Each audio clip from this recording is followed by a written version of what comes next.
சூவிஸ் நாட்டில் இலங்கையைச் சேர்ந்த இளம் தமிழ் தம்பதியர்களுக்கு இடையே ஏற்பட்ட வாய்த்தர்க்கம் சண்டையாக மாறியதில் மனைவியானவர் தலையில் பலத்த காயங்களுடன் ஜெனீவா மருத்துவமனையில் அனுமதிக்கப்பட்டுள்ளதாக அறிய முடிகின்றது. சூவிஸ் ஜெனீவாவில் மனைவியை தாக்கிய குற்றச்சாட்டில் கிளிநொச்சி வட்டக்கட்சியை சொந்த இடமாக கொண்ட கணவனை ஜெனீவா காவல்துறையினர் கைது செய்திருப்பதாகவும், கைது செய்யப்பட்டவரின் மனைவியானவர் மலிவு விலையில் 150 சுவிஸ் பிராங்க் கொடுத்து சாரி வாங்கியதிலிருந்து ஏற்பட்ட வாய் தர்க்கம் முற்றியதால் கடும் கோபமுற்ற கணவன் மனைவியை கடுமையாக தாக்கி மண்டையை உடைத்த குற்றச்சாட்டின் பேரிலேயே கணவன் கைது செய்யப்பட்டுள்ளதாக இணையதள செய்திகள் தெரிவிக்கின்றன.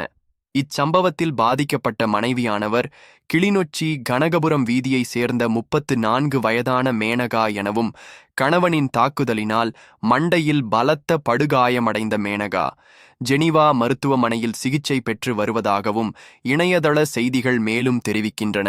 புலம்பெயர் தேசங்களில் இதுபோன்ற பல சம்பவங்கள் அண்மை காலங்களாக அதிகரித்துள்ளதை அவதானிக்க முடிகின்றது. நன்றி, வணக்கம்.